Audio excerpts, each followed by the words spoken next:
जय भीम साथियों। सोचिए आपकी उम्र सिर्फ 9 साल है। गर्मियों की छुट्टियां आ चुकी हैं। आपका मन गांव की हरी भरी गलियों में भागने को बेताब है।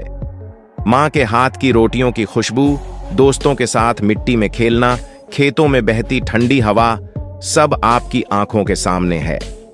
लेकिन अगर इस सफर के बीच में आपको यह एहसास हो कि इस देश में आपकी सबसे बड़ी पहचान आपकी मेहनत, आपकी मासूमियत या आपके सपने नहीं बल्कि आपकी जाति है, और वही पहचान आपके हर कदम, हर घूंट पानी, हर मंजिल को एक सजा में बदल देती है। साल था 1901। महाराष्ट्र के सतारा जिले का एक छोटा सा स्कूल कक्षा के कोने में बैठा एक दुबला पतला लड़का भीमराव। उसकी आंखों में गहरी जिज्ञासा थी, चेहरे पर हल्की गंभीरता। वह सवाल पूछने से कभी डरता नहीं था और जवाब पाते ही तुरंत कागज पर उतार देता था, जैसे शब्दों को पकड़कर अपने पास रखना चाहता हो। उस साल गर्मियों की छुट्टियों में भीमराव और उसके 3 भाई बहन अपने गांव कोरेगांव जाने की तैयारी कर रहे थे। उनके पिता रामजी सकपाल ब्रिटिश सेना में सूबेदार रह चुके थे और अब सरकारी नौकरी में थे। अनुशासन और सटीकता उनके खून में थी। छुट्टियों से पहले ही उन्होंने गांव में एक जान पहचान वाले को चिट्ठी भेज दी थी, बच्चों के लिए स्टेशन पर तांगे का इंतजाम कर देना। भीमराव के मन में उत्साह था। गांव में मां का खाना, खेतों की हवा, आम के पेड़ों पर चढ़ना, नदी में नहाना, सब जैसे उनका इंतजार कर रहे थे। सुबह सुबह ट्रेन का सफर शुरू हुआ। पुरानी लकड़ी की बेंचों पर बैठते ही भीमराव खिड़की के पास जा बैठे। बाहर भागते खेत, नीम के पेड़, तालाब और मिट्टी के घर उन्हें खींच रहे थे। छोटे भाई बहन आपस में हंसी झांक कर रहे थे। कोई बिस्कुट खा रहा था, कोई खिड़की से बाहर झांक रहा था। डिब्बे में गाड़ियों के जोड़ों की ठक ठक गूंज रही थी, जैसे सफर का संगीत। भीमराव को उस वक्त नहीं पता था कि यह सफर उनकी सोच को हमेशा के लिए बदल देगा। दोपहर करीब आ चुकी थी जब ट्रेन कोरेगांव स्टेशन पहुंची। प्लेटफॉर्म छोटा था, लेकिन वहां की आवाजें, चाय वालों की पुकार, कुलियों के पैर पटकने की आवाज, बैलों की घंटियां, सब माहौल में घुली हुई थी। धूप इतनी तेज थी कि लोहे की रेलिंग को छूने पर हाथ जल जाए। चारों भाई बहन अपने अपने बैग लेकर स्टेशन के बाहर खड़े हुए तांगे का इंतजार करने लगे। कुछ ही देर में एक तांगा धूल उड़ाते हुए आया और बाहर रुका। ड्राइवर ने बच्चों को ऊपर से नीचे तक देखा, जैसे कुछ पहचानने की कोशिश कर रहा हो। फिर उसने सख्त आवाज में पूछा, तुम कौन हो? भीमराव ने सीधी मासूम आवाज में जवाब दिया, हम रामजी सकपाल के बच्चे हैं, सतारा से आए हैं। ड्राइवर की आंखों में हल्की सी शिकन आई। फिर उसने वो सवाल पूछा जो उस समय के समाज में सबसे ज्यादा भारी था, तुम महार हो? भीमराव ने हिचकते हुए कहा, हां। ड्राइवर ने तुरंत लगाम पीछे खींच ली। उसकी आवाज में अब ठंडापन नहीं बल्कि दीवार थी। तुम्हें नहीं बैठाना? भीमराव के मन में सवाल उठा। पर क्यों? जवाब एक पत्थर की तरह गिरा, तुम्हारे बैठने से गाड़ी अपवित्र हो जाएगी। वो दूसरे तांगे वालों के पास गए, लेकिन हर जगह वही कहानी। किसी ने कहा, अगर तुम बैठे तो हमें गंगाजल से पूरा तांगा धोना पड़ेगा। किसी ने मुंह पिचकाकर कहा, तुम लोगों का बैठना मना ही है, और कुछ तो बस हंसकर मुंह फेर लेते। गर्मी अब शरीर के अंदर उतर चुकी थी। स्टेशन का नल सामने था, पानी की धार चमक रही थी, लेकिन भीमराव जानते थे अगर उन्होंने नल छू लिया तो बाकी लोग उसे गंदा मान लेंगे। प्यास गले को चीर रही थी, लेकिन पानी जैसे किसी और दुनिया की चीज बन चुका था। घंटों बीत गए। बच्चे थक कर छांव ढूंढने लगे। चारों तरफ खेतों की गर्म मिट्टी से भाप सी उठ रही थी। हवा में पसीने और धूल की मिलीजुली गंध थी। छोटे भाई की आंखें भर आई थीं। भैया, हम कैसे जाएंगे? आखिर एक तांगे वाला थोड़ा नरम पड़ा। अगर तुम गाड़ी के पीछे बैठोगे, लगाम को हाथ नहीं लगाओगे और घोड़े से दूर रहोगे तो मैं ले जाऊंगा। भीमराव ने मजबूरी में हामी भर दी। सफर शुरू हुआ। घोड़े के टापों की ठक ठक, पहियों की चरमराहट और धूल का बादल। लेकिन इस बार खेतों की हरियाली, आम के पेड़ों की मिठास, सब जैसे धुंधला गया था। बच्चों की आंखों में उत्साह की जगह चुप्पी थी। मन में वही सवाल गूंज रहा था, क्या मैं सिर्फ अपने जन्म की वजह से इतना अलग हूं? क्या मेरी मेहनत, मेरी पढ़ाई या मेरे सपने इस दीवार को तोड़ सकते हैं? गांव के पास पहुंचते ही भीमराव ने देखा कुछ बच्चे कबड्डी खेल रहे थे। उनकी हंसी, उनका बेफिक्रापन जैसे किसी और दुनिया की चीज थी। भीमराव जानते थे यह आजादी उनके हिस्से में नहीं है। गांव पहुंचकर रिश्तेदारों ने उनका स्वागत किया। मां ने खाना परोसा, लेकिन घूंट भरते ही उन्हें स्टेशन की वह बुझ न पाई प्यास याद आ गई। उस रात जब गांव में कहीं ढोल बज रहा था, कहीं मंदिर में आरती हो रही थी, भीमराव आंगन में लेटे आसमान देख रहे थे। चांद पूरा था, लेकिन उसके नीचे का अंधेरा उन्हें अपनी जाति की छाया जैसा लगा। हर जगह हर वक्त पीछा करता हुआ उनके दिल में एक ठंडी आग जल रही थी। वह समझ गए थे कि यह घटना सिर्फ एक दिन की नहीं है, यह तो एक पूरी व्यवस्था का हिस्सा है जो लाखों लोगों को रोज उसी दर्द से गुजरने पर मजबूर करती है। सोचिए, आप सालों की मेहनत के बाद दुनिया के सबसे बड़े विश्वविद्यालयों से पढ़ाई करके लौट रहे हैं। आपके पास वो ज्ञान है, वो डिग्रियां हैं जो शायद देश में गिने चुने लोगों के पास हों। आप सोचते हैं अब तो समाज आपको खुले दिल से अपनाएगा, लेकिन घर की जमीन पर पैर रखते ही एहसास होता है दीवार अभी भी वहीं खड़ी है और शायद पहले से ऊंची हो चुकी है। साल था 1918। Bhimrao Ambedkar London school of economics और कोलंबिया यूनिवर्सिटी से पढ़ाई पूरी कर चुके थे। उनके पास डॉक्टरेट की डिग्री थी, हाथ में कानून की गहरी समझ और मन में एक ही सपना, भारत लौटकर अपने लोगों की हालत बदलना। उनका पहला ठिकाना था बड़ौदा, आज का वडोदरा। महाराजा सयाजीराव गायकवाड़ ने उन्हें विदेश भेजने के लिए छात्रवृत्ति दी थी और शर्त थी पढ़ाई के बाद आकर राज्य की सेवा करनी होगी। ट्रेन से बड़ौदा स्टेशन पहुंचते हुए भीमराव के मन में उत्साह था। ब्रिटेन और अमेरिका में उन्होंने खुलेपन, बराबरी और सम्मान को महसूस किया था। अब वह सोच रहे थे, शायद मेरे अपने देश में भी लोग मुझे अब सिर्फ एक पढ़ा लिखा इंसान समझेंगे, न कि जाति से बांधेंगे। लेकिन स्टेशन से बाहर निकलते ही हकीकत ने पहला झटका दिया। बड़ौदा में रहने के लिए उन्हें कोई जगह चाहिए थी। सरकारी मेहमान होने के बावजूद ज्यादातर होटल और सराय उन्हें देखते ही मना कर देते। हमारे यहां महार लोगों का ठहरना मना है। किसी ने वजह बताने की जरूरत भी नहीं समझी। सिर्फ चेहरों पर वह ठंडापन था जो शब्दों से ज्यादा चोट करता है। कई घंटों की तलाश के बाद उन्होंने एक पारसी सराय में कोशिश की। सराय के मालिक ने संदेह से देखा, कहां से आए हो? भीमराव ने तुरंत अपनी जाति का जिक्र नहीं किया। उन्होंने कहा, मैं बॉम्बे से आया हूं, बड़ौदा में काम है। मालिक ने उन्हें कमरा दे दिया, लेकिन साफ हिदायत के साथ, हमारे यहां सिर्फ पारसी ठहर सकते हैं। भीमराव ने सिर हिलाया। उनके मन में एक हल्की अपराध बोध की चुभन थी। उन्होंने अपनी असली पहचान छुपाई थी, लेकिन उस वक्त उन्हें रहने के लिए एक छत चाहिए थी, ना कि और अपमान का बोझ। रात को जब वह अपने कमरे में बैठे किताबों के पन्ने पलट रहे थे, अचानक दरवाजा जोर से खुला। 2 पारसी आदमी कमरे में दाखिल हुए, चेहरे पर गुस्सा और तिरस्कार। तुम पारसी नहीं हो, है ना? उनमें से एक ने पूछा। भीमराव ने शांत लेकिन ठोस आवाज में जवाब दिया, नहीं, मैं हिंदू हूं। वो हिंदू शब्द उनके मुंह से निकलते ही माहौल जैसे और ठंडा हो गया। दूसरे आदमी ने बिना देर किए कहा, तो तुम तुरंत यह जगह छोड़ दो। रात का समय, बाहर सुनसान गलियां और ऊपर से कोई ठहरने की जगह नहीं। भीमराव ने विनती की, सुबह तक रुकने दीजिए, मैं खुद चला जाऊंगा। लेकिन जवाब में सिर्फ एक सख्त नहीं मिला। उन्होंने अपने बैग उठाए और उस रात बड़ौदा की सड़कों पर अकेले चलना शुरू किया। स्ट्रीट लाइट्स की पीली रोशनी में उनकी परछाई लंबी हो रही थी और हर कदम के साथ वह महसूस कर रहे थे, विदेश में मैंने सीखा था कि इंसान की पहचान उसके दिमाग और काम से होती है, लेकिन यहां यह सब किसी काम का नहीं। अगले कुछ दिनों में यह अपमान एक पैटर्न बन गया। दफ्तर में सहकर्मी उनके साथ चाय नहीं पीते थे, कोई उनकी फाइल उनके हाथ से सीधे नहीं लेता, बीच में डेस्क पर रखवाई जाती। जब वह पानी पीना चाहते तो गिलास उन्हें अलग रखा जाता था ताकि दूषित ना हो। एक बार तो दफ्तर के एक सिपाही ने खुलेआम कह दिया, तुम्हारे जैसे लोग यहां अफसर की कुर्सी पर अच्छे नहीं लगते। भीमराव के लिए यह अनुभव सिर्फ व्यक्तिगत चोट नहीं थे, यह उस पूरी व्यवस्था का आईना थे जिसमें लाखों लोग रोज जीते थे। फर्क बस इतना था कि अब यह चोटें उन्हें पढ़ाई और उपलब्धियों के बाद भी मिल रही थीं। कुछ ही हफ्तों में उन्होंने बड़ौदा छोड़ने का फैसला कर लिया। अपने सपनों का हिस्सा शायद फिलहाल रुकना पड़ेगा, लेकिन उन्होंने मन ही मन कसम खाई, मैं इस व्यवस्था को ऐसे ही नहीं छोड़ूंगा।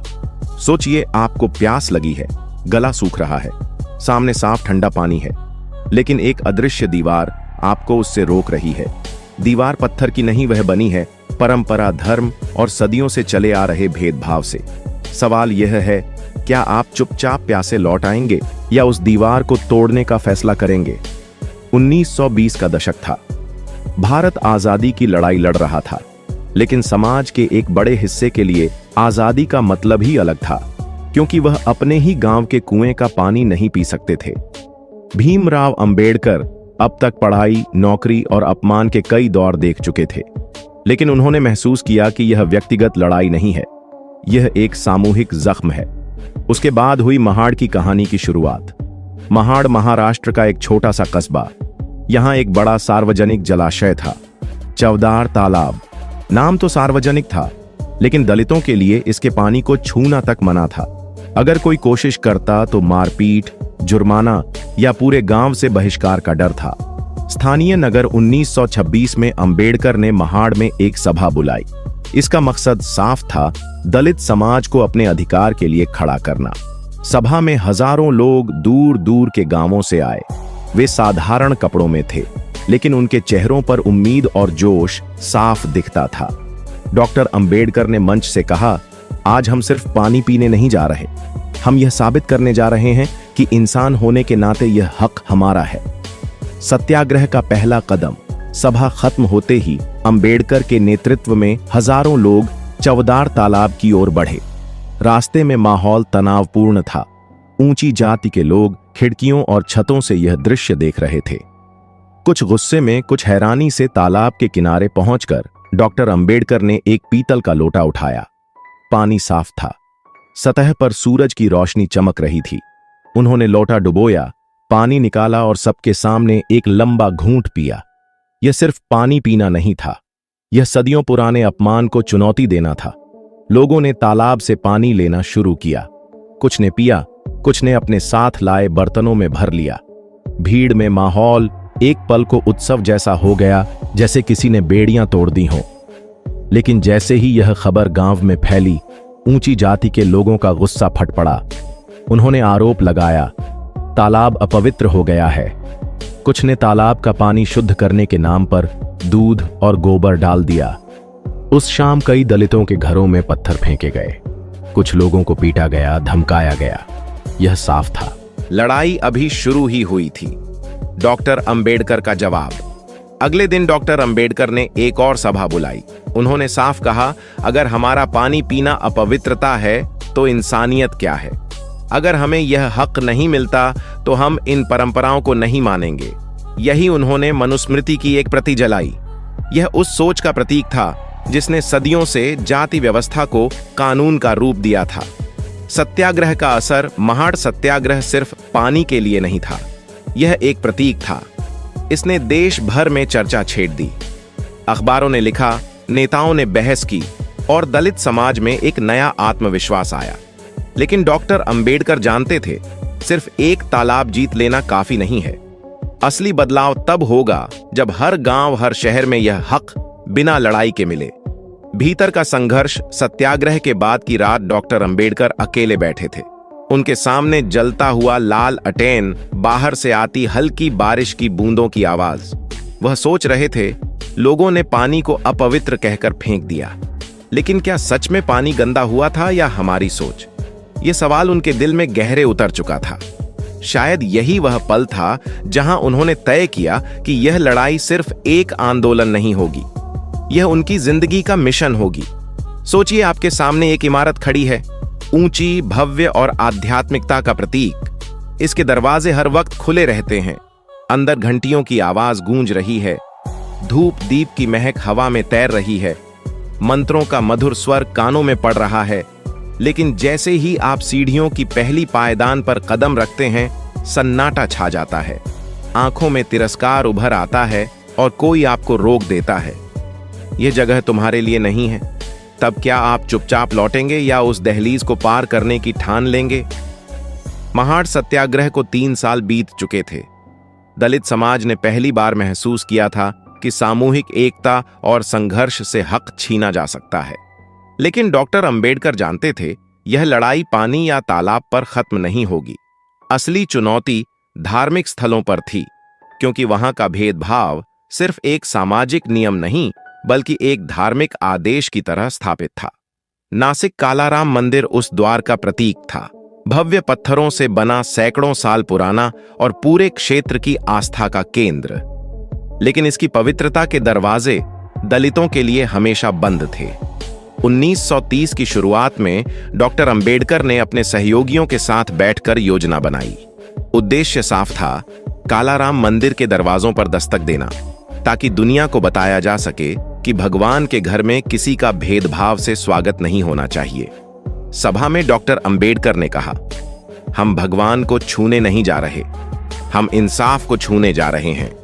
यह वाक्य सुनते ही भीड़ में एक सन्नाटा छा गया, जैसे हर किसी ने अंदर ही अंदर अपनी जिंदगी के अपमान को याद किया हो। दिन तय हुआ 2 मार्च 1930। उस सुबह नासिक की गलियों में एक अलग ही हलचल थी। दूर दूर के गांवों से लोग आए, महिलाएं अपने बच्चों को लेकर आई, पुरुष हाथ में झंडे, ढोल और तख्तियां लेकर। किसी ने समानता लिखा, किसी ने हम भी इंसान हैं, किसी ने जय भीम का नीला झंडा थामा। डॉक्टर अंबेडकर ने सबको निर्देश दिया, हम हिंसा नहीं करेंगे, हम गालियां नहीं देंगे, हमारी चुप्पी भी उतनी ही ताकतवर होगी जितना हमारा नारा। जुलूस बढ़ता हुआ कालाराम मंदिर के सामने पहुंचा।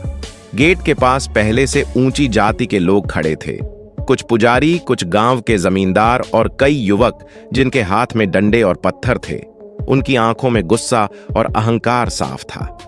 मंदिर का विशाल गेट, जिस पर नक्काशीदार लकड़ी के पल्ले लगे थे, बंद नहीं था, लेकिन मानो एक अदृश्य ताला दलित समाज को रोक रहा था। डॉक्टर अंबेडकर आगे बढ़े, सीढ़ियों पर चढ़े और मंदिर के मुख्य पुजारी से कहा, हम भगवान के दर्शन करने आए हैं, हमें रोको मत। पुजारी ने जवाब दिया, यह मंदिर तुम्हारे लिए नहीं है, तुम्हारा आना इसे अपवित्र कर देगा। डॉक्टर अंबेडकर ने गहरी सांस ली और कहा, अगर भगवान के घर में उसकी बनाई हुई संतानें अपवित्र हैं तो यह घर भगवान का नहीं हो सकता। जैसे ही डॉक्टर अंबेडकर ने गेट की ओर कदम बढ़ाया, भीड़ में हलचल मच गई। डंडे हवा में लहराए, किसी ने पत्थर फेंका जो पास से गुजरते हुए एक महिला के कंधे पर लगा। वो दर्द से करा उठी, लेकिन पीछे नहीं हटी। बच्चों ने अपनी माओं के हाथ कसकर पकड़ लिए। जुलूस के कुछ लोग जमीन पर बैठ गए, कुछ ने मंदिर के बाहर ही भजन गाना शुरू कर दिया, देव सबके, धरती सबकी। अचानक किसी ने डॉक्टर अंबेडकर की ओर लाठी फेंकी। वो उनके पैरों के पास गिरी। उन्होंने झुककर उसे उठाया, उसे सीधा खड़ा किया और वहीं जमीन में गाड़ दिया, जैसे एक झंडा गाड़ते हैं। यह एक प्रतीक था, हम यहां से हटने वाले नहीं। मंदिर के भीतर प्रवेश तो नहीं मिल सका, लेकिन डॉक्टर अंबेडकर ने तय किया कि अब लड़ाई अदालत में होगी। उन्होंने मुकदमा दायर किया, तर्क दिया कि यह सार्वजनिक मंदिर है और किसी को प्रवेश से रोकना कानून के खिलाफ है। मुकदमा लंबा चला, अदालत में गवाह बुलाए गए, दलीलें दी गईं, लेकिन अदालत का माहौल भी आसान नहीं था। बहुत से जज, वकील और गवाह खुद उसी सोच से आते थे जिसे डॉक्टर अंबेडकर चुनौती दे रहे थे। इन दिनों डॉक्टर अंबेडकर की रातें अक्सर बिना नींद के कटती। वह अपने छोटे से ऑफिस में देर रात तक कागजों और किताबों में डूबे रहते। बाहर सन्नाटा, भीतर टेबल पर जलता हुआ एक दिया और उनके मन में एक ही सवाल, क्या कानून इंसाफ दे पाएगा जब समाज खुद तैयार नहीं है? कभी कभी वह खिड़की से बाहर देखते तो नासिक की गलियां शांत होती, लेकिन उन्हें मालूम था कि लोगों के दिमाग में अभी भी उथल पुथल चल रही है। हालांकि अदालत का फैसला तुरंत उनके पक्ष में नहीं आया, लेकिन इस आंदोलन ने एक लहर पैदा की। देश भर में चर्चा होने लगी, क्या धर्मस्थल किसी को जाति के आधार पर रोक सकते हैं? बहुत से युवा दलित नेताओं ने इस घटना से प्रेरणा ली। महिलाएं भी आंदोलन का हिस्सा बनने लगीं, जो पहले घर की चौखट से बाहर नहीं आती थीं। डॉक्टर अंबेडकर ने एक सभा में कहा, हमारा लक्ष्य मंदिर के भीतर जाना नहीं है, हमारा लक्ष्य है कि कोई भी इंसान सिर्फ अपने जन्म की वजह से दरवाजे के बाहर ना खड़ा रहे। यह वाक्य लोगों के दिल में बस गया। आंदोलन अब सिर्फ धार्मिक नहीं बल्कि सामाजिक और राजनीतिक बदलाव का प्रतीक बन चुका था। महाड़ का पानी और नासिक का मंदिर, यह दोनों लड़ाइयां एक बात साफ कर चुकी थी, बदलाव की राह लंबी है, कांटों से भरी है, लेकिन अगर हिम्मत है तो मंजिल की ओर हर कदम मायने रखता है। अब अगली लड़ाई सीधे राजनीति के मैदान में होने वाली थी। 1930 के दशक का भारत एक उथल पुथल से भरा हुआ समय था। आजादी की लड़ाई अपने शबाब पर थी, लेकिन उस लड़ाई में भी एक और अदृश्य जंग चल रही थी, समानता की जंग। बहुत से नेताओं के लिए आजादी का मतलब था अंग्रेजों का शासन खत्म होना, लेकिन डॉक्टर अंबेडकर के लिए आजादी का मतलब था हर इंसान के दिल और दिमाग से जाति की बेड़ियां तोड़ना। महाड़ का पानी और कालाराम मंदिर का दरवाजा दोनों ने यह साबित कर दिया था कि सामाजिक बदलाव सिर्फ अपील से नहीं आएगा, इसके लिए संगठन